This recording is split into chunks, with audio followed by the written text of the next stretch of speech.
Hello everyone, welcome back to my channel. So today we will study about the neonatal sepsis. बहुत simple and like simple way में पढ़ेंगे, आपको यूं कि यूं याद हो जाएगा. सो न्यूनेटल सेप्सिस बेसिकली क्या होता है? न्यूनेटल सेप्सिस मतलब कि न्यूनेट्स क्या होते हैं? न्यूनेट्स मतलब कि जो अप टू 28 डेज के जो बच्चे होते हैं, जो बेबी न्यू बॉर्न होते हैं, अप टू 28 डेज को हम बोलते हैं न्यूनेट्स. सेप्सिस मतलब कि इन्फेक्शन होना, मतलब कि न्यूनेट्स को इन्फेक्शन होना अप टू 28 डेज या फर्स्ट मंथ ऑफ लाइफ में अगर बच्चे को इन्फेक्शन होता है, that is known as neonatal sepsis. So WHO क्या बोलता है? अकॉर्डिंग टू WHO के अकॉर्डिंग क्या डेफिनेशन है? That is it is a clinical syndrome. Clinical syndrome मतलब कि ग्रुप ऑफ सिम्टम्स होंगे, okay, that is characterised by sign and symptoms of infection. Sign and symptoms of infection. Infection के क्या क्या sign होंगे? जैसे कि जो मदर है बोलेगी कि मेरा बेबी दूध नहीं पी रहा है, फीड नहीं लेगा, है ना, डिक्रीज फीड. बेबी को हाइपोथर्मिया या फिर हाइपरथर्मिया होगा, है ना. बेबी को हाइपोथर्मिया या फिर हाइपरथर्मिया होगा. बेबी को टेकिपनिया, टेकिकार्डिया, डिस्ट्रेस होगा, साइनोसिस, ये सारे सिम्टम्स होते हैं. So it is a clinical syndrome है that is characterised by sign and symptoms of infection. Sign and symptoms of infection होगा विद और without bacteraemia. Very important, with और without bacteraemia मतलब कि ब्लड में इन्फेक्शन. अगर आप ब्लड कल्चर करोगे तो मे बी कल्चर पॉजिटिव भी आ सकता है, नेगेटिव भी आ सकता है, बट साइन एंड सिम्टम्स अगर प्रेजेंट है, it means it is a neonatal sepsis. कब? In the first month of life. तो आपको डेफिनेशन समझ में आ गया. It is a clinical syndrome that is characterized by sign and symptoms. group of symptoms होगा, कोई एक symptoms नहीं होगा, group of symptoms होगा that is characterized by sign and symptoms of infection with or without bacteremia in the first month of life. It is known as neonatal sepsis. ठीक है. तो अगर मोस्ट कॉमन कॉज पूछ ले कि most common cause of neonatal sepsis क्या है, सो इन India, हमारे इंडिया में क्या है, that is acinetobacter. Acinetobacter is the most common and acinetobacter के बाद सेकंड जो मोस्ट कॉमन है that is klebsiella. So acinetobacter is the first most common cause and second is klebsiella. But अगर throughout the world बोले, पूरे world में कौन common है, that is group B streptococcus. Group B streptococcus is more common in all over the world, but in India, हमारे India में एसिनोबैक्टर है, then क्लेप्सियला है. ठीक है. सो जो न्यूनेटल सेप्सिस होता है ना, वो दो टाइप्स के होते हैं. फर्स्ट होता है हमारा अर्ली ऑनसेट सेप्सिस एंड दूसरा होता है लेट ऑनसेट सेप्सिस. डिफरेंस क्या है? कुछ भी नहीं है. अर्ली ऑनसेट मतलब कि जो पहले हो, मतलब कि बेबी बॉर्न हुआ है लाइक अप टू 3 डेज में, लाइक अप टू 72 आवर्स में अगर बेबी को इन्फेक्शन होता है, that is known as early onset sepsis. And अगर आफ्टर 72 आवर्स के बाद हो या आफ्टर 3 डेज के बाद बेबी आता है इन्फेक्शन के साथ, उसको बोलते हैं हम लेट ऑनसेट सेप्सिस. तो अगर अर्ली ऑनसेट सेप्सिस होगा, इट मीन्स कि वो less than 72 hours of life में हो, बेबी बॉर्न हुआ है and like within 3 days में, within 72 hours of life में बेबी को अगर sign and symptoms of infection हो रहा है, that is known as early onset sepsis. So उसका मेन सोर्स क्या होता है? सो मेन सोर्स क्या होगा? मैटरनल जेनाइटल ट्रैक्ट होगा.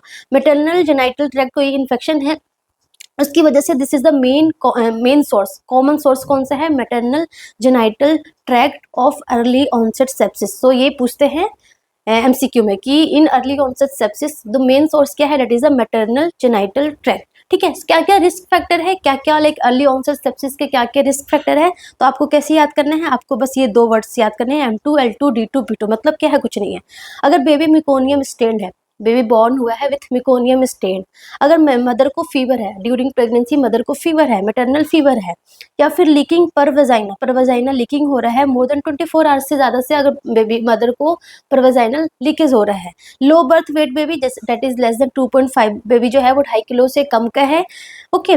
D is the dai handling मतलब कि घर लाइक होम डिलीवरी हुई है, घर पे ही बच्चे बॉर्न हुए हैं, तो डाई हैंडलिंग भी लाइक रिस्क फैक्टर है फॉर अर्ली ऑनसेट सेप्सिस. उसके अलावा अगर डिफिकल्ट रिससिटेशन है, बेबी बर्थ एस्फेक्सिया का है, उसको डिफिकल्टली उसको रिससिटेट कर रहे हैं, 18 ट्यूबेट वगैरह डाल रहे हैं, तो ऑफकोर्स बाहर से कितना सारा इन्फेक्शन डाल रहे हैं ना. So this is also the main cause, main risk factor. उसके अलावा prolong labour, P for prolong labour, और then P for perinatal asphyxia. So ये सारे क्या है? Risk factor for early onset sepsis. देखो सारा है. मिकोनियम स्टेन हो गया एम, दूसरा एम हमारा मैटरनल फीवर हो गया. L is leakage per vaginal for more than 24 hours and L is low birth weight baby. D is the dai handling, अगर घर पे डिलीवरी होगी, या फिर difficult resuscitation. P is the prolong labour या फिर perinatal asphyxia. So this is the risk factor for early onset sepsis. Very important. ठीक है. अगर कॉमन पैथोजेंस की बात करें कि अर्ली ऑनसेट में कॉमन पैथोजेंस कौन कौन से इन्वॉल्व होते हैं, that is group B streptococcus and E coli mostly involve होते हैं इन अर्ली ऑनसेट सेप्सिस में। ओके, तो अर्ली ऑनसेट सेप्सिस की बात हमने कर लिया। सेकेंड हमारा है late onset sepsis. Late onset as a name suggest late होगा, मतलब कि अर्ली के बाद होगा, मतलब कि अगर मदर 10 डेज पे आती है, 10 डेज का बेबी को लेके आती है कि मेरे बेबी को लाइक फीड नहीं पी रहा है, उसको टैकीकार्डिया है, लाइक इरिटेबल, बहुत इरिटेटेड है ना, स्पॉन्टेनियस जो है वो बल्ज है, ऐसा कुछ साइन लेके आती है, it means more than 3 days के बाद आ रही है, सो वो क्या है, वो आएगा अंडर लेट ऑनसेट सेप्सिस के अंडर में आएगा।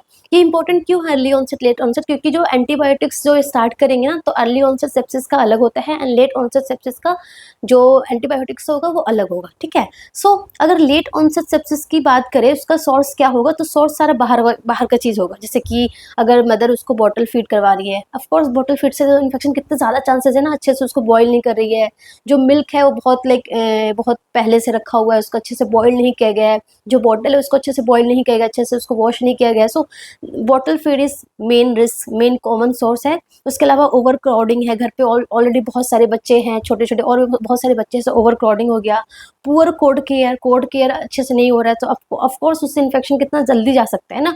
प्री लैक्टिल फीड, बेबी बॉर्न हुआ है उसके बाद जो मदर आजकल देती है ना, मतलब पहले ज़्यादातर दिया करती थी लाइक हनी या फिर कुछ भी, हनी शुगर कुछ भी देते हैं ना, so that is prelacteal feed हो गया, so that is the common source. अगर हम कॉमन पैथोजेंस की बात करें, सो लेट ऑनसेट जो हमारा सेप्सिस होता है उसमें जो कॉमन पैथोजन होते हैं दैट इज स्टेफाइलोकोकस ऑरियस होता है, क्लेब्सिएला और इकोलाई होता है, ठीक ना, ये सारे कॉमन पैथोजेंस होते हैं। बट अर्ली ऑनसेट सेप्सिस में जो कॉमन पैथोजन होते हैं that is group B streptococcus and E coli होते हैं, ठीक है। सो ये हो गया। तो अभी हमने क्या पढ़ा था, हमने पढ़ा था कि it is a clinical syndrome that is characterised by sign and symptoms of infection.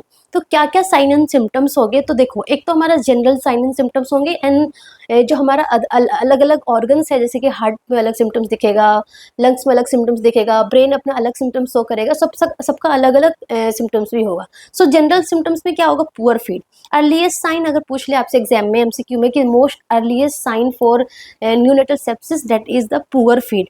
Mother आएगी यही कंप्लेन के साथ कि जो मेरा बेबी है वो दूध नहीं पी रहा है, फीड इंटॉलरेंस है, so poor feed is the earliest clinical feature, मतलब कि फीड इंटॉलरेंस रहेगा, एब्डोमिनल डिस्टेंशन होगा, मतलब बोले कि कुछ पी भी नहीं रहा, कुछ खा भी नहीं रहा, फिर भी एब्डोमिनल क्या है, डिस्टेंडेड है, ठीक है ना। सो पुअर फीड हो गया, फीड इंटॉलरेंस हो गया, एब्डोमिनल डिस्टेंशन हो गया, ठीक है ना। उसके अलावा हाइपरथर्मिया होगा या फिर हाइपोथर्मिया होगा। देखो, जैसे कि हम जो एडल्ट है, हमको अगर लाइक सेप्सिस होता है, इन्फेक्शन होता है, तो हमें कौन सा सिम्टम्स आता है, हाइपरथर्मिया आता है, हमें फीवर आता है।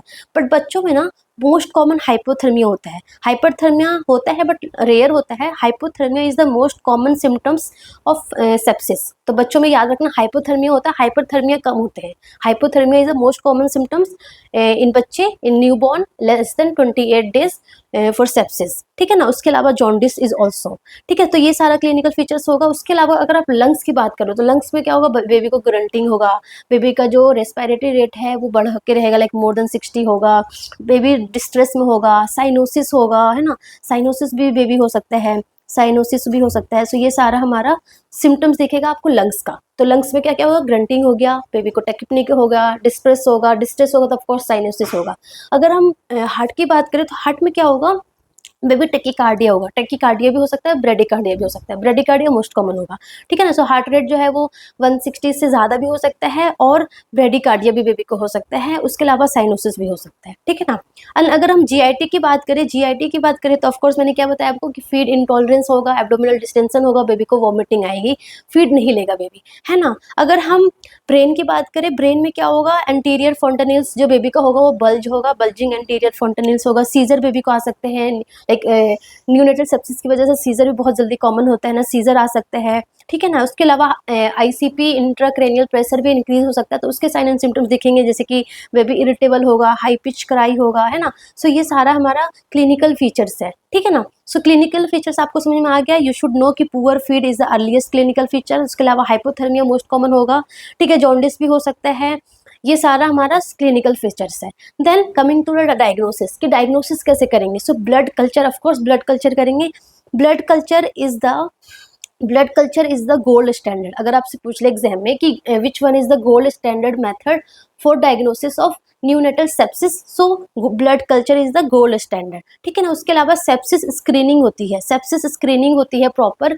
सेप्सिस स्क्रीनिंग में क्या करते हैं, लाइक कि ये जो आपको वर्ड्स दिख रहे हैं, ESR, CRP, total leucocyte count, ANC that is absolute neutrophil count, and IT ratio मतलब कि immature total neutrophil ratio.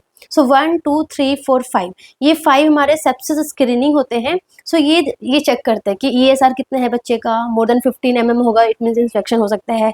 CRP more than 1 mg पर DL होगा तो इन्फेक्शन हो सकता है। TLC लेस देन 4000 होगा। ANC लो अगर होगा, और IT रेशियो अगर मोर देन 0.2 होगा तो ये हमारा सेप्सिस स्क्रीनिंग है। तो सेप्सिस स्क्रीनिंग में मे बी एज MCQ पूछ सकते हैं कि which one is the sepsis screening, उसमें क्या क्या चेक करते हैं। तो यू शुड नो कि ESR, CRP, TLC, ANC and IT ratio क्या है, ये this are the sepsis screening, ठीक है ना। तो ब्लड कल्चर कर लिए हमने, सेप्सिस स्क्रीनिंग कर ली, एंड उसके अलावा लाइक अगर बेबी को लाइक हाई पिच क्राई ऐसा कुछ आपको लग रहा है मेनिंजाइटिस वाला सिम्टम्स बेबी को है तो CSF भी करते हैं। अगर लग रहा है कि बेबी को निमोनिया वगैरह है तो चेस्ट एक्सरे भी कर सकते हैं, यूरिन कल्चर भी कर सकते हैं, बट ये मेनली लेट ऑनसेट सेप्सिस में करते हैं, ठीक है ना। सो ये सारा हमारा डायग्नोसिस है। अगर हम ट्रीटमेंट की बात करें, सो मैनेजमेंट में क्या होगा, ऑफकोर्स हम एंटीबायोटिक्स देंगे। क्या देंगे हम, सेप्सिस हुआ है तो क्या देंगे, ऑफकोर्स एंटीबायोटिक्स देंगे। सो एंटीबायोटिक्स देते हैं प्रॉपर, लाइक कल्चर पॉजिटिव, उसके अकॉर्डिंग देखते हैं कि कौन सा ऑर्गेनिजम्स पॉजिटिव है, कौन सा ऑर्गेनिजम्स रेजिस्टेंट है, उसके अकॉर्डिंग बेसिकली जो है एंटीबायोटिक्स डिसाइड करते हैं, ठीक है ना। सो लाइक एम्पिसिलिन जेंटामाइसिन का कॉम्बिनेशन देते हैं in mainly early onset sepsis में। उसके अलावा like amikacin, piptaz that is piperacillin, tazobactam हो गया, मेरोपेनम, वैंकोमाइसिन, ये सारा लाइक एंटीबायोटिक्स देते हैं। उसके अलावा ऑफकोर्स बेबी अगर साइनोज्ड है, बेबी को क्या बोलते हैं टेकिपनिक है, रेस्पिरेटरी डिस्ट्रेस है तो ऑक्सीजन सपोर्ट देंगे, फ्लूइड देंगे प्रॉपर, आयोनोट्रॉप्स, अगर BP वगैरह कम है तो आयोनोट्रॉप्स भी देंगे। टेम्परेचर रेगुलेट करेंगे, अगर बेबी हाइपोथर्मिया में जा रहा है या फिर हाइपरथर्मिया में जा रहा है तो हमें टेम्परेचर रेगुलेशन करना है, ग्लूकोज मॉनिटरिंग करनी है ना, तो उसके अकॉर्डिंग लाइक अगर कम है, हाइपोग्लाइसीमिया, तो उसको भी ट्रीट करना है, ठीक है ना। सो ये हमारा सपोर्टिव मैनेजमेंट हो गया। अगर हम कॉम्प्लिकेशन की बात करें कि बिकॉज ऑफ न्यूनेटल सेप्सिस क्या क्या कॉम्प्लिकेशन हो सकता है, so that is meningitis. Meningitis is more common, like late onset sepsis है ना, उसमें मेनिंजाइटिस होने के बहुत ज़्यादा चांसेस होते हैं। उसके अलावा सेप्टिक शॉक भी हो सकता है, मल्टी ऑर्गन फेलियर भी हो सकता है, क्योंकि सारे ऑर्गन्स इन्वॉल्व होंगे। सो लाइक जॉन्डिस भी हो गया, हार्ट भी इन्वॉल्व है, रेस्पिरेटरी सिस्टम्स भी इन्वॉल्व है, GIT भी इन्वॉल्व है। सो लाइक अगर शॉक हुआ तो लाइक मल्टी ऑर्गन फेलियर भी हो सकता है। So this all are about हमारा neonatal sepsis, very short topic, and that's all. Thank you so much.